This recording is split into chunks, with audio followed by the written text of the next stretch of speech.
आजकल पढ़ाती भी अपने यहाँ कोचिंग पर भी, ठीक है ना, और बिल्कुल कॉन्फिडेंस है भी, बिल्कुल घबरा नहीं रही है बिल्कुल भी ना। हाँ, तो इनके जीवन में तो काफी संघर्ष रहे और संघर्षों से ही सफलता मिलती है।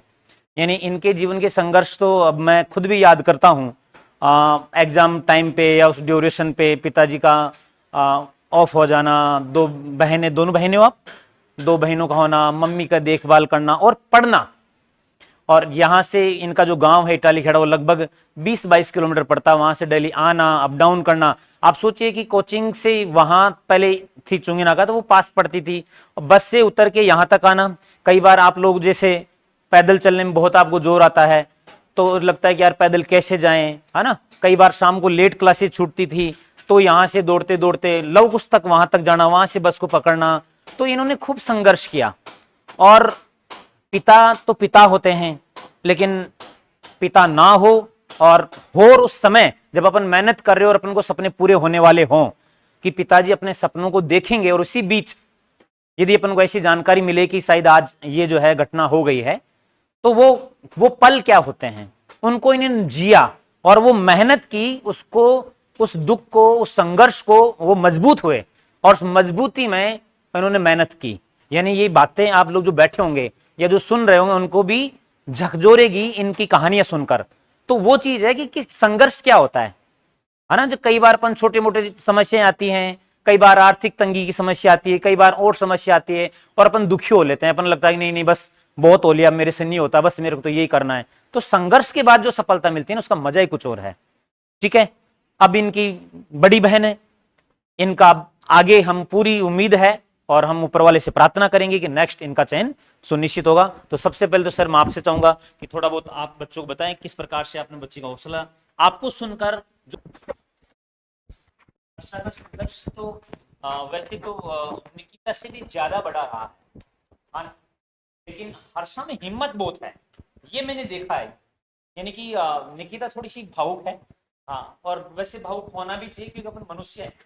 लेकिन हर्षा तो हो सकता है भावुक हो, लेकिन भावनाओं को मजबूत कर लेती है ना।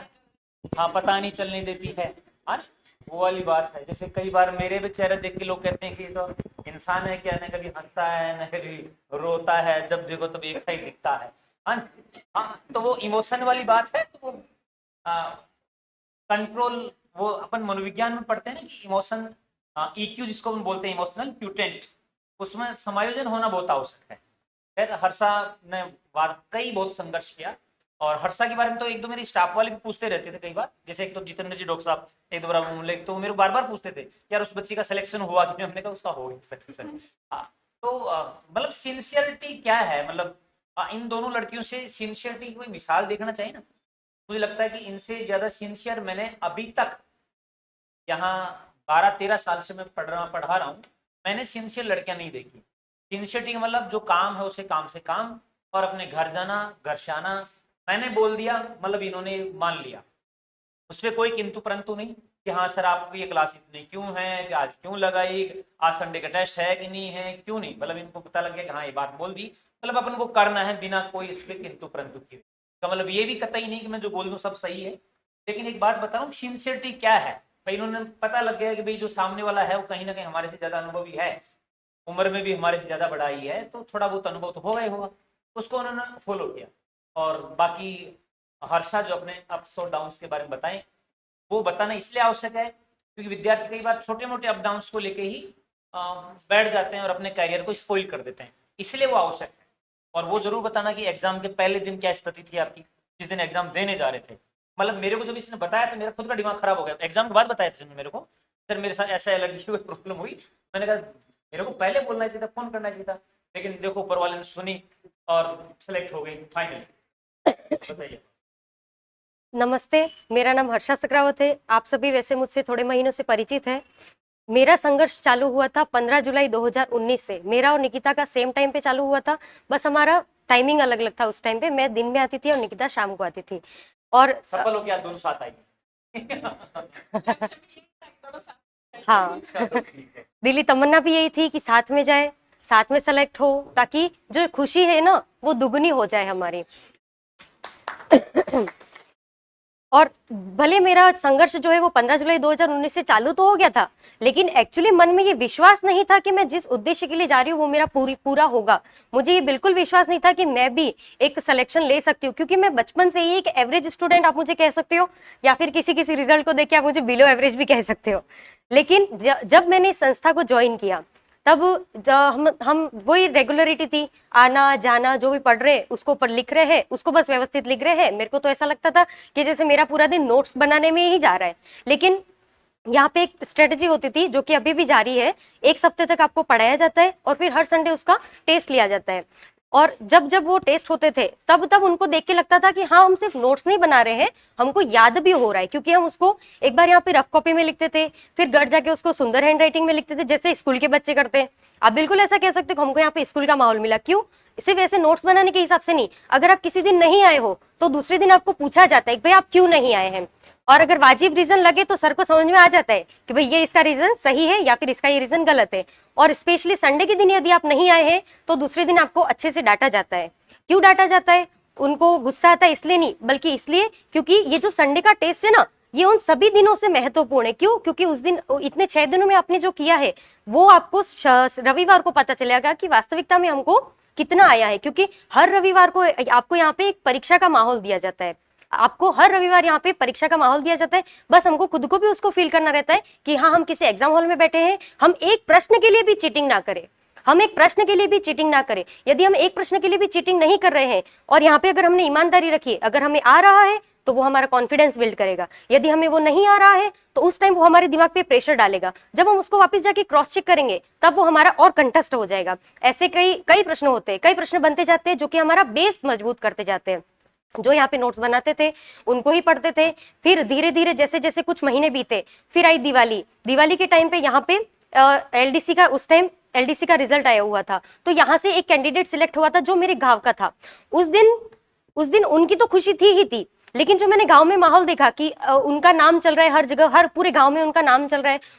दीपक गोस्वामी उनका नाम था, दीपक गोस्वामी। वो यहाँ से एलडीसी सेलेक्ट हुए थे उसी टाइम, मतलब मैंने जुलाई में ज्वाइन किया है और नवंबर में उनका रिजल्ट आ रहा है दिवाली के टाइम पे, और एक खुशी की लहर चल रही है पूरे गाँव में। फिर जो मैंने उस चीज को देखा, अरे दूसरों के लिए अपने को इतनी खुशी हो रही है, जब ये खुशी हमारे माता पिता की आंखों में दिखेगी तो कितना खुशी का माहौल रहेगा। किसी और की खुशी लेके लिए हम खुश होते हैं वो अलग बात है, लेकिन जब खुशी हमारी खुद की होती है तो उसका तो कोई लेवल ही नहीं होता है, वो बहुत एक्सट्रीम होती है हमारे लिए। तो मतलब आप ये मान सकते हो कि नवंबर से मैंने बहुत सीरियसली पढ़ाई की थी। बहुत सीरियसली मतलब मैंने फिक्स कर ही लिया था कि भाई जो मैंने इसको ज्वाइन किया है अब मुझे ये पाना ही पाना है, ठीक है। फिर हमारा 1 साल लगभग पूरा होने आया था और फिर वही 2020 में कोरोना का लॉकडाउन चल गया था, लेकिन फिर भी दक्ष कोचिंग ने हमारा साथ नहीं छोड़ा और हमने दक्ष कोचिंग का साथ नहीं छोड़ा। सर ने ऑनलाइन के माध्यम से, व्हाट्सएप ग्रुप के माध्यम से, ऑनलाइन क्लासेस के माध्यम से हमारी पढ़ाई जारी रखी। बाकी हम तो लॉकडाउन का नाम सुनते हम तो डर गए थे कि भाई बिना कोचिंग के माहौल के हम तो नहीं पढ़ सकते, हम तो कभी घर पे पढ़े नहीं है, हमको तो हमेशा माहौल चाहिए। हमको तो ऐसा लगता था कि घर पे तो हम नहीं पढ़ पाएंगे, लेकिन सर ने फिर भी यहाँ होके हमको ऑनलाइन व्यवस्था दी। बीच बीच में टेस्ट लेते रहते थे तो हम टेस्ट अटेंड किए, हमने क्लासेस दी, क्लासेस अटेंड की। मतलब हमारा ब्रेक तो बिल्कुल नहीं आया था। कोरोना कह रहे थे कि लॉकडाउन है, ब्रेक आ गया, लेकिन हमारे कोई ब्रेक नहीं आया था। फिर जैसे ही लॉकडाउन हटता है हमको न्यूज मिलती है कि हमको वापस कोचिंग ज्वाइन करना है, फिर हमारी वही रूटीन वापस, हमने वापस क्लास ज्वाइन की। लंबी लंबी क्लास होती थी, जिस दिन सर बोलते थे आज लंबी क्लास है तो मतलब हम तो तैयारियां करते थे कैसी तैयारियां कि हाँ हमको मतलब कल और एनर्जी के साथ जाना है, कल हमको और एनर्जी के साथ जाना है, कल हमको और अलर्ट रहना है, कल हमको और ध्यान से सुनना है। क्योंकि ये जो दिन है, ये जो 5-6 दिनों का जो होता है ना, वो एक ही दिन में हमारा कवर हो जाता है। तो बिल्कुल मैराथन क्लास का भी हमारे सपोर्ट रहा, डेली रूटीन का। सबसे ज्यादा तो हमारी जो कंटिन्यूटी थी वो हमारी काम आई, सबसे ज्यादा तो हमारी कंटिन्यूटी हमारी काम आई, और समय समय पे हमने जो टेस्ट दिए वो हमारे काम आए। और अगर किताब की बात करें तो इंग्लिश के लिए मैंने पढ़ी थी लुसेंट बुक, और बाकी जीके के लिए तो सर के नोट्स हमारे लिए काफी थे। क्योंकि जैसे सर ने हमको पढ़ाया फिर हम क्वेश्चन बुकलेट ले आए थे, पेपर की टेस्ट सीरीज ले आए थे। तो वो जो रहता था ना पेपर सेट, जिसको हम पेपर सेट बोलते, प्रैक्टिस सेट बोलते, वो ले आए थे हम एंड टाइम पे, उसको सॉल्व करते थे हम।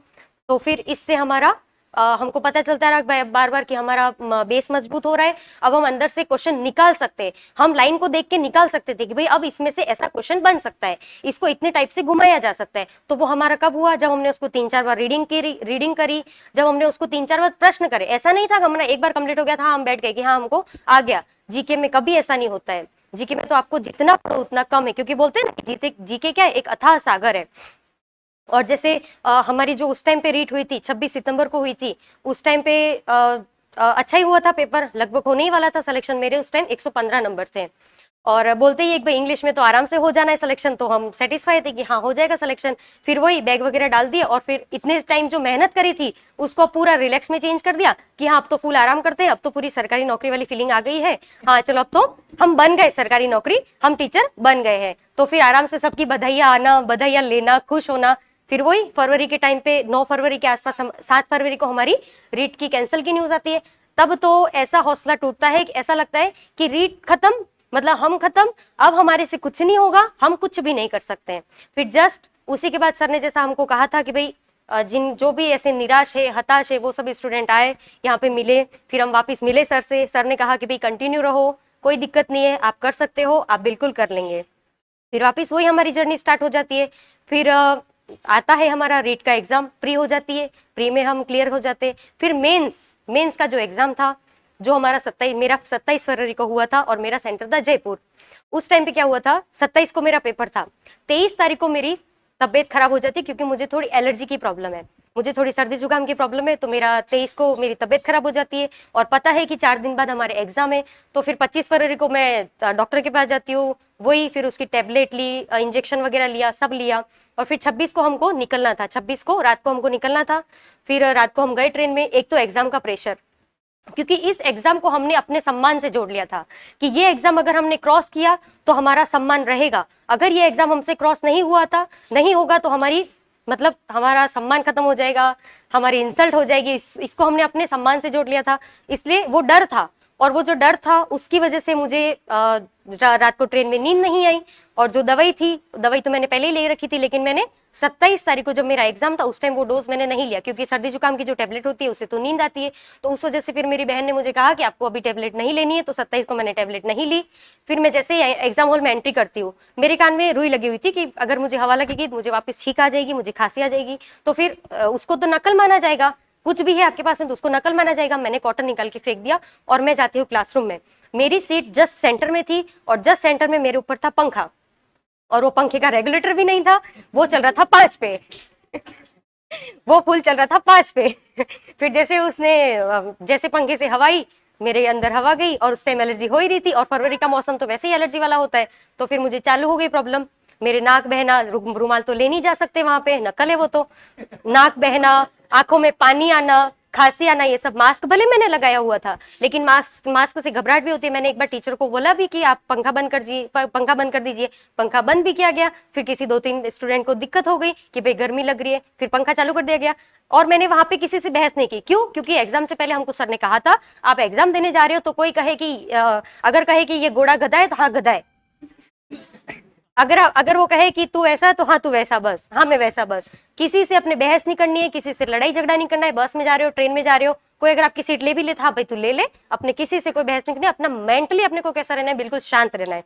तो मैं बिल्कुल शांत थी, पंखा चल रहा था। फिर मैंने टीचर को बोला कि सर मुझे ऐसी ऐसी प्रॉब्लम हो रही है, तो एटलीस्ट मुझे कॉटन दे दीजिए जिससे मैं मेरे अपने कानों में डाल दूं, हवा ना जाए और मुझे प्रॉब्लम ना हो। फिर उन्होंने मुझे नीचे भेजा, जो प्रिंसिपल थे उनके रूम में भेजा मुझे, और फिर वहां से मैंने कॉटन अरेंज किया। फिर मैं वापस लगा के ऊपर गई, लेकिन फिर भी वो जो हवा जो मेरे अंदर पहले चली गई थी वो अपना कार्यक्रम कर ही रही थी। इस बीच में फिर क्या होता है, वो हवा चलती है जिसकी वजह से थोड़ी देर बाद मुझे नींद जैसा लगता है, क्योंकि जो मैंने पहले टेबलेट ली हुई थी वो मुझे एग्जाम प्रेशर की वजह से नींद नहीं आती है। जो नींद मेरी कहाँ निकलती है, एग्जाम में, क्योंकि हम वहाँ पे कॉन्सेंट्रेट है बिल्कुल, और जहाँ पे हम कॉन्सेंट्रेट होते हैं वहाँ पे हमको नींद आने लग जाती है। तो मतलब बीच में मुझे नींद भी आ गई थी, और मैं अपने को एक्चुअली में चिमटियां काट रही हूँ कि मुझे नींद आ रही। इस 3 घंटे के लिए मैंने 3 सालों से मेहनत की है और अभी मैं सो कैसे सकती हूँ। एक्चुअली मैं अपने आप को चिमटियां काट रही हूँ, और मैंने कहीं सुना था कि ये उंगली को ऐसे दांतों में दबाने से नींद खुलती है। मैंने कंटिन्यूसली किया, मुझे दर्द होने लग गया, लेकिन फिर भी मैं अपने नाखून को अपने दांतों में दबा रही हूँ कि हर्षा तू उठ, तूने इतने सालों से मेहनत इसी पेपर के लिए की है। लेकिन फिर आधा घंटा जस्ट 20 मिनट बाकी होते हैं और मेरे इंग्लिश टीचिंग के सारे क्वेश्चन बाकी होते हैं और उनको अंडरस्टैंड करना पड़ता है क्योंकि वो कॉम्प्रिहेंशन पे डिपेंड होते हैं। उनको पूरा रीड करना पड़ता है, उनको पूरा समझना पड़ता है, फिर आपको उसका आंसर करना पड़ता है। फिर वो हड़बड़ी में मैंने फटाफट फटाफट किए, पता नहीं मैंने सही किए गलत किए, उस कंफ्यूजन में मैं करती गई। लेकिन कहते हैं ना, जो हड़बड़ी में काम होता है वो सही नहीं होता है। फिर मतलब मुझे ऐसा था कि मतलब मैंने अभी तक 80 प्रश्न भी नहीं किए, 90 प्रश्न भी नहीं किए और इतने नंबर में हर्षा तेरा सिलेक्शन नहीं होने वाला है। तो फिर मैं करती गई भगवान के भरोसे, हाँ जितने हो उतने, हो सकता है ये सही हो जाए, हो सकता है ये सही हो जाए। फटाफट फटाफट मैंने जो भी मुझे फर्स्ट नंबर सही लगा मैंने उसको टिक किया और फिर मेरे से OMR ले ली जाती है। बाकी हमेशा मेरा ऐसा होता है, मैंने जितने भी कोई भी कंपटीशन एग्जाम दिए, यहाँ दिए हैं, हमारा ये टारगेट रहता था कि हम उस एग्जाम को टाइम से पहले फिनिश कर लें। जैसे कि आपका 3 घंटे का पेपर है, मेरा लक्ष्य रहता था कि मैं 2.5 घंटे में पूरा का पूरा खत्म कर लूं, यहाँ तक कि मेरा 2 बार चेक भी हो जाए और मेरे 2 बार ये काउंट भी करना हो जाए कि हाँ मैंने सारे गोले भर दिए हैं या मैंने कौन कौन से गोले छोड़े हैं। मुझे ये दिख जाना चाहिए कि मैंने इतना करा है और हाँ मेरा इतना इतना हो सकता है। पर मुझे तो वहां बिल्कुल टाइम नहीं मिला। मैं आधा घंटा बोल रही हूँ, जो मैं आधा घंटा हमेशा एक्स्ट्रा चलती थी, वो आधा घंटा भी नहीं मिला मुझे वहां पे। क्यों? क्योंकि मैं थोड़ी सो गई थी किसी वजह से। तो फिर जैसे ही मैं बाहर आती हूँ तो बाहर मेरी दीदी और मनोज जी सर, जिनका हमेशा से 15 जुलाई से जैसे सर का साथ रहा है वैसे मनोज जी सर का भी बराबर साथ रहा है। उन्होंने भी समय समय पे हमको मोटिवेट किया है। मेरी दीदी और मेरे सर को देख के मेरी आंखें नम हो गई कि मतलब वो इतनी खुशी से वो मुझे देख रहे थे कि मतलब ये बाहर आई है, ये उस मैदान से जीत के आई है। उनकी आंखों में वो फीलिंग मुझे दिख रही थी। जब मुझे उनकी आंखों में वो फीलिंग दिखी, मैं अपने इमोशन कंट्रोल ना कर पाई और मैं वहीं रो दी। सर मतलब मुझे ऐसे देख के सर खुद इमोशनल हो गए। सर बोलते कि क्या हुआ? फिर मैंने बोला ऐसे ऐसे हुआ। फिर सर खुद भी इमोशनल हो गए, मुझे ढाढ़स बंधाने लगे और फिर बोला कोई बात नहीं हर्षा। उन्होंने मुझे नहीं डांटा कि तू कैसे सो गई, उन्होंने मुझे बोला कि कोई बात नहीं हर्षा, अपन एक एग्जाम के मोहताज नहीं है। फिर सर को भी मैंने बताया। फिर सर ने भी बोला कि एग्जाम से पहले बात करते हैं। फिर मैंने सर को भी कहा कि भाई मैंने टैबलेट वगैरह ले रखी थी, लेकिन अब जो होना था वो होना था। मुझे इस एग्जाम से कोई एक्सपेक्टेशन नहीं थी कि हाँ मेरा होगा। मैंने जिस दिन पेपर दे के आई उसी दिन मैंने छोड़ दिया था कि मेरा तो नहीं होने वाला है, मेरा तो नहीं होने वाला है। पर भगवान की मेरे ऊपर मेहरबानी है, मेरी किस्मत भले कह दो आप इसको, कुछ भी नाम दे दो। मेरी मेहनत नाम देना चाहो तो मेहनत दे दो, मेरी किस्मत नाम देना चाहो तो किस्मत दे दो। पर कहीं ना कहीं मेरे लिए नौकरी लिखी थी कि मेरा 158 नंबर पे भी मेरा सिलेक्शन हो गया।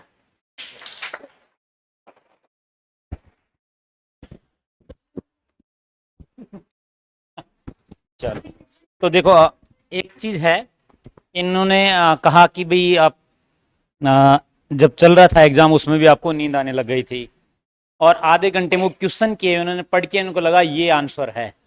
तो अपन उसको नाम तो दे सकते हैं भगवान का, लेकिन मैं इसको भी मेहनत ही मानता हूँ।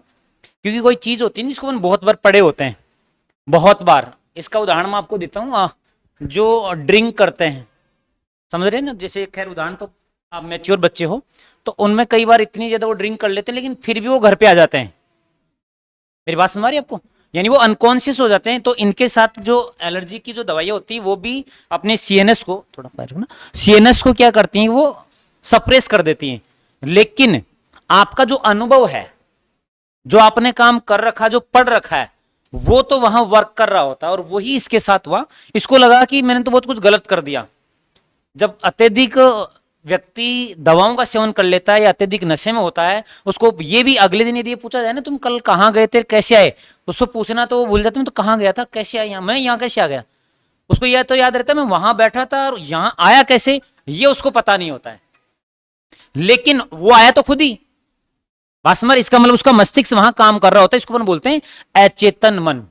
क्या बोलते हैं इसको? अचेतन मन। तो इन्होंने इतना अध्ययन किया था, इतनी चीजें याद की थी कि उसके वो अचेतन मन में वो चीजें थी और वही हाथ उसका काम कर रहा था, इसलिए सही गोले भरे गए, सही गोले भरे गए इसलिए ये सफल हुए कुल मिला के। बाकी देखो ऊपर वाला जो भी है उनका आशीर्वाद तो रहता ही रहता है, लेकिन मेहनत इस शिद्दत से करो कि आप अनकॉन्शियस भी रहो तो आंसर सही हो। ये मेहनत होती है। यूं चले, आपको बहुत बहुत धन्यवाद और मैं आशा करता हूं। एक बोलते हैं ना कि संगति का भी असर पड़ता है, तो हर्षा का हमेशा हमेशा मेरा साथ रहा है। हमेशा हमारा ऐसा था ना कि जो टॉपिक हमको नहीं आ रहा है वो हम पहले मोबाइल में देख लेते थे कि हमें कौन सा टॉपिक नहीं आ रहा है, तो वो हम रात को बोलते थे तू ये टॉपिक तैयार कर, मैं ये टॉपिक तैयार करती हूँ। तो अगले दिन हम आते थे, एक दूसरे से क्वेश्चन पूछते थे, ये टॉपिक हमको नहीं आ रहा, ये कैसे भी हमारा कवर हो जाए, कि हमको जो नहीं आ रहा है उसमें हम परफेक्ट हो जाए, कि भाई कैसे भी तरह। अगले दिन आते एक दूसरे से क्वेश्चन पूछते, जो नहीं आते एक दूसरे को बताते थे कि भाई इसका ये आंसर है, इसका ये आंसर है। और इस ऐसी हर्षा का तो बहुत बहुत साथ रहा है मेरा। ये मैं भी बहुत बार बोलता हूँ कि निकिता- दोस्ती जो है हमेशा अच्छे ग्रुप के साथ बनाइए।